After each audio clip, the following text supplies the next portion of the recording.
Hello दोस्तों, welcome to my channel. तो चलिए हम आज का बात शुरू करते हैं। लास्ट पार्ट में हमने देखा था कि वांगजी अपने घर वापस आ रहा था।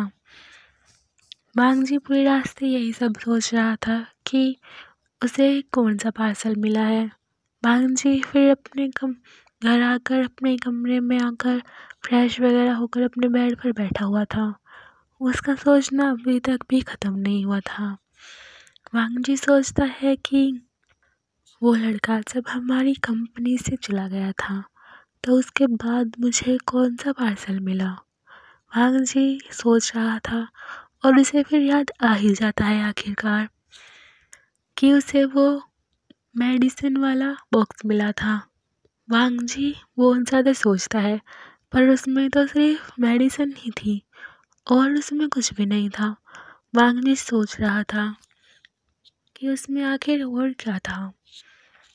वांगजी बहुत ज़्यादा सोचता है, फिर वो अपने ब्रदर के पास जाने का डिसीज़न लेता है और वो सोचता है शायद ब्रदर को कुछ पता हो। वांगजी ऐसे ही अपने ब्रदर के रूम में नॉक करता है और फिर जेऊजुन गेट खोलते हैं। वांगजी अपने ब्रदर से पूछता है, क्या मैं आपसे कुछ देर बात कर सकता हूँ। जेऊजुन मुस्कुराते हुए कहते हैं, क्यों नहीं वांगजी, आओ अंदर आओ। और वह अंदर बैठकर फिर वांगजी जेऊजुन से पूछता है, क्या आप सो गए थे। जेऊजुन कहते हैं, नहीं वांगजी, तुम बताओ आखिर तुम क्या बात करना चाहते थे। वांगजी पूछते हैं, ब्रदर उस दिन जब मेडिसिन का बॉक्स आया था तो क्या उसमें कुछ और भी था या फिर उसके बाद हमें कोई पार्सल मिला हो जिस पे कोई नाम वगैरह ना हो। जेऊजुन फिर सोचकर कहते हैं कि नहीं, अब तक तो कोई ऐसा पार्सल हमारे पास नहीं आया जिसके पास नाम वगैरह ना हो। और मेडिसिन का बॉक्स के साथ शायद एक लेटर था, क्या तुम्हें याद नहीं वांगजी। वांगजी कहते हैं, लेटर, कौन सा लेटर। फिर जेऊजुन बताते हैं, उसके मेडिसिन के बॉक्स के ऊपर ही एक लेटर लगा हुआ था जिस पर तुम्हारा नाम लिखा था। मैंने वो तुम्हें ही दिया था, तुम चेक करो, क्या पता तुमने कहीं रख दिया हो। वांगजी फिर सोचता है, हाँ शायद एक लेटर था। तो वांगजी फिर अपने ब्रदर से कहते हैं, ठीक है ब्रदर, तो मैं उसे कहीं ढूंढता हूँ। फिर जेऊजुन कहते हैं, वांगजी क्या हुआ, तुम कुछ ज़्यादा परेशान से लग रहे हो। फिर वांगजी कहता है, कुछ नहीं ब्रदर, मैं चलता हूँ, आप सो जाइए। ऐसा कहकर फिर वांगजी अपने रूम में आ जाता है और वो अपना डोर लॉक कर कर फिर इधर उधर देखने लगता है और वह सोचने लगता है, आखिर मैंने उस लेटर को कहाँ पे रखा होगा।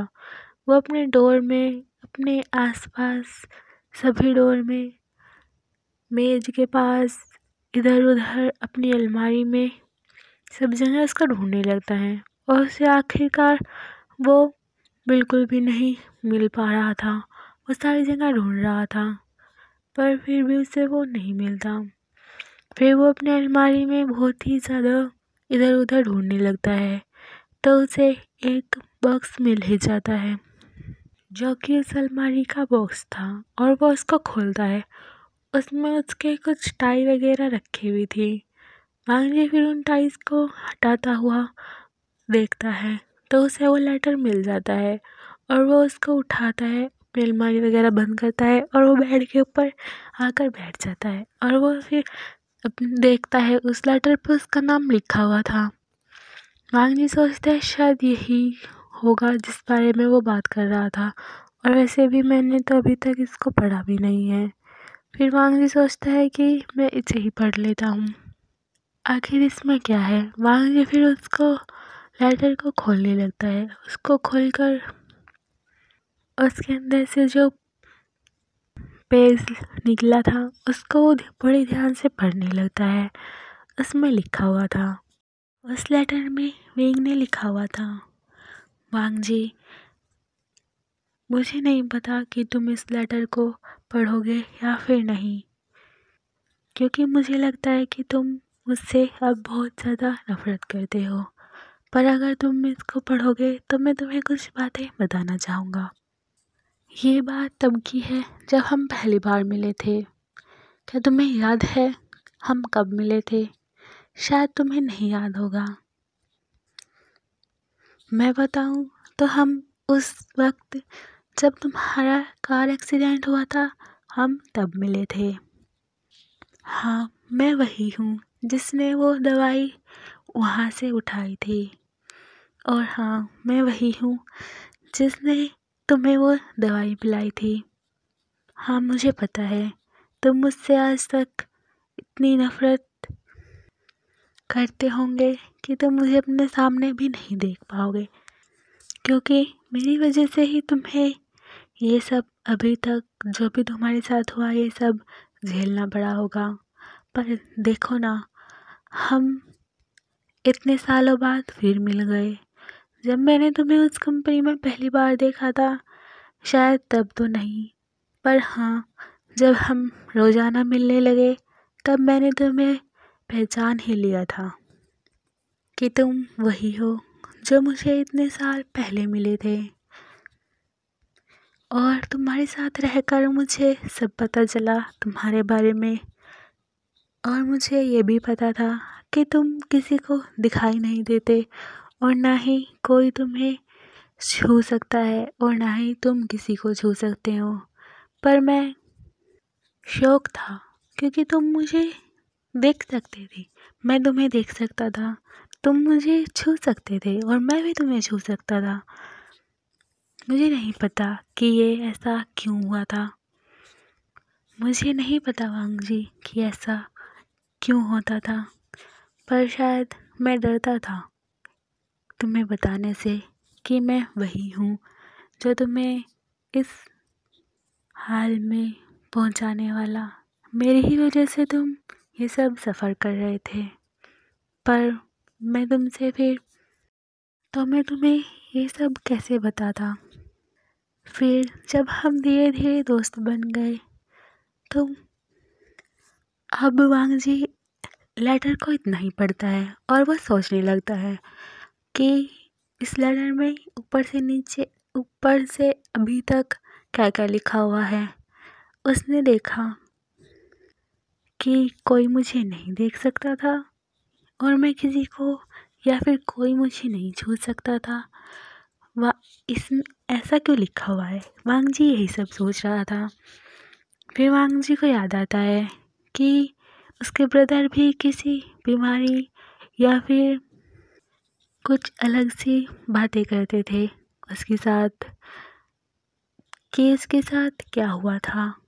वांग जी यही सब सोच रहा था।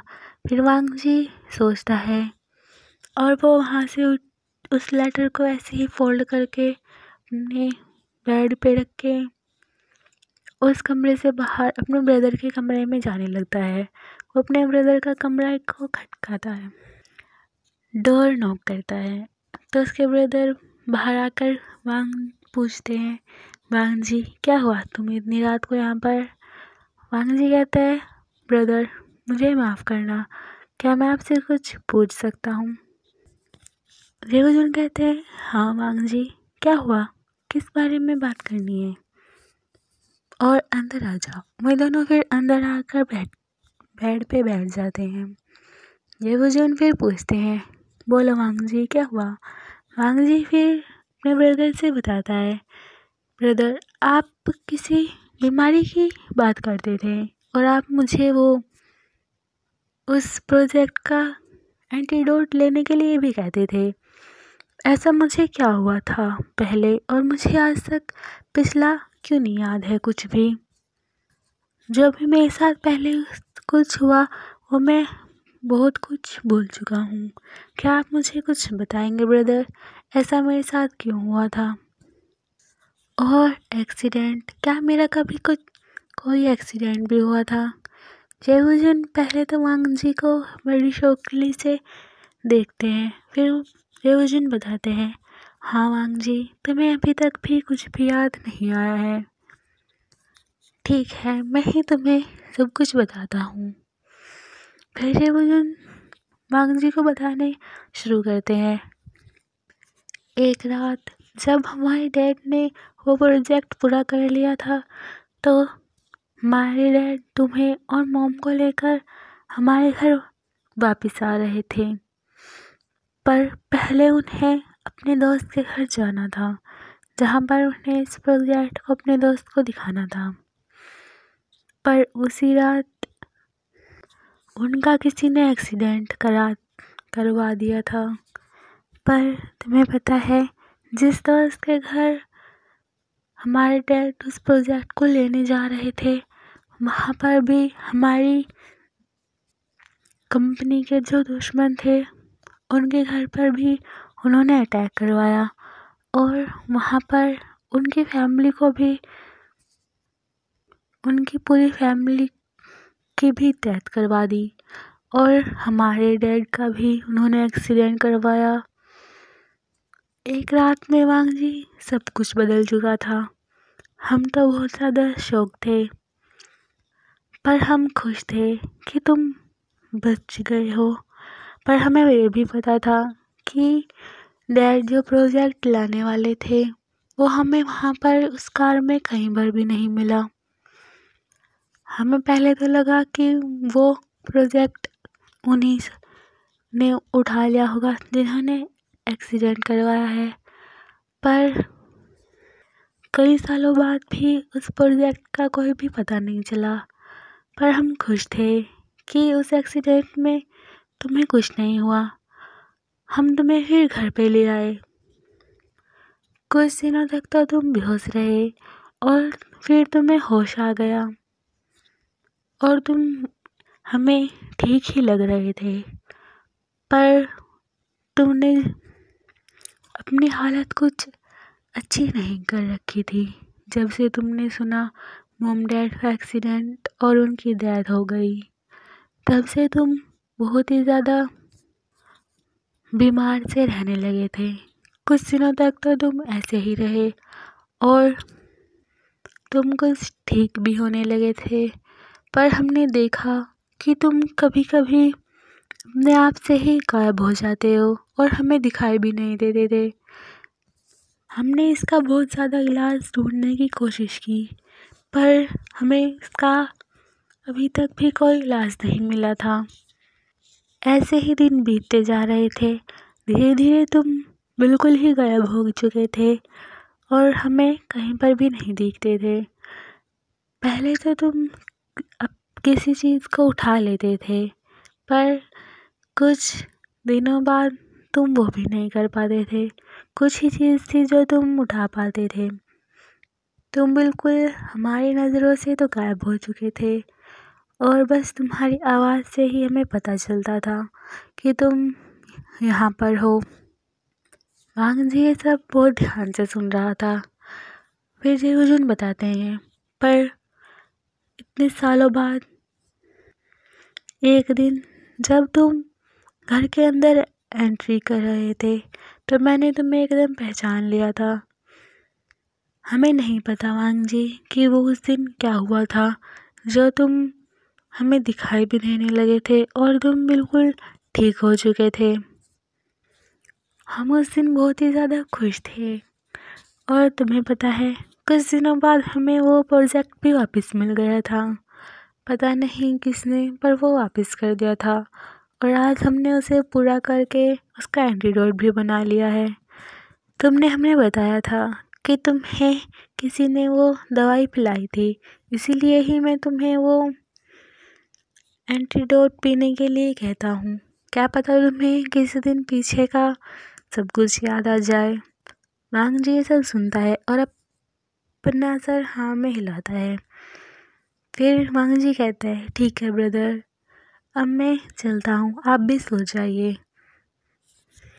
जेवुजुन पूछते हैं, क्या हुआ वांग जी, सब ठीक तो है ना?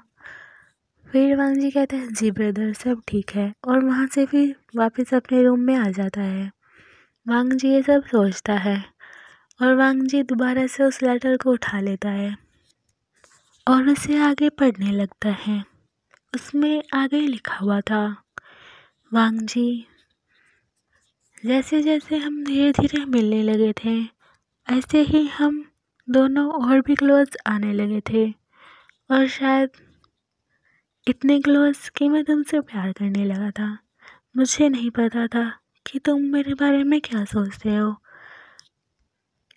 इसीलिए ही मैंने तुम्हें उस रात वहाँ पे बुलाया था ताकि मैं तुम्हें अपने बारे में सब कुछ बता सकूं। उस रात मैं तुम्हें इसीलिए ही वहाँ पर लेकर गया था। मैं तुम्हें शुरू से सब कुछ बताना चाहता था, पर उस रात हमारे बीच जो भी कुछ हुआ उसके लिए मैं बिल्कुल भी शर्मिंदा नहीं हूँ, पर और ना ही मैं तुमसे नाराज़ हूँ। मैं इसका ब्लेम तुम्हें भी नहीं डालूँगा, वो सब मेरी ही गलती थी, क्योंकि मैं तुमसे प्यार करता था और इसीलिए ही शायद मैंने ही तुम्हारे साथ। मुझे माफ़ कर देना वांग जी, अगर तुम्हें कुछ बुरा लगा हो तो मैं तुमसे माफ़ी मांगना चाहूँगा। मैं उससे अगले दिन सुबह को ऑफिस गया था, पर वहाँ पर तुम नहीं आए। मुझे लगा कि तुम अच्छा फील नहीं कर रहे होंगे, इसीलिए नहीं आए, पर मैं गया था शायद इसलिए ताकि मैं तुमसे वापस से मिल सकूं। पर उस दिन तुम नहीं आए थे, पर अगले दिन तुम आए थे और मैंने तुम्हें देखा था। मैंने इतने दिनों तक मैंने तुम्हें कॉल करने की भी ट्राई किया, पर तुमने मेरा कॉल भी नहीं उठाया था। पर नेक्स्ट डे जब मैंने तुम्हें देखा तो तुम बहुत ही सारे गार्ड्स और लोगों के साथ घिरे हुए थे। पहले तो मैं तुम्हें देखकर सरप्राइज हो गया कि ये कैसे, कि तुम्हें अब लोग बाग देख सकते हैं और तुम सब कुछ टच भी कर सकते हो। मैं ये देखकर बहुत ही ज़्यादा खुश था और तुमसे मिलने भी आया था, पर तुमने मुझे पहचाना ही नहीं। मैंने तुमसे मिलने की बहुत ज़्यादा कोशिश की, पर तुम मुझे अपने पास आने ही नहीं देते थे। मुझे नहीं पता कि ऐसा क्यों हो रहा था। मैंने तुमसे बात करने की बहुत ज़्यादा कोशिश की, पर तुम मुझे इग्नोर करते थे या फिर मुझसे बात ही नहीं करते थे। मैंने तुम्हारा नंबर भी डायल किया था, वो तो कभी जाता ही नहीं था। पर छोड़ो, पर मैं डरता था शायद ये उस रात की वजह से हुआ कि हमारे बीच वो सब हुआ था, इसीलिए ही तुम मुझसे नहीं मिलना चाहते थे। उस रात के लिए मैं तुमसे अभी भी माफ़ी मांगता हूँ। मुझे प्लीज़ माफ़ कर देना, पर मैं सच में तुमसे बहुत प्यार करता हूँ और हमेशा करता रहूँगा। कुछ गलतियाँ हुई तो मुझे माफ़ कर देना।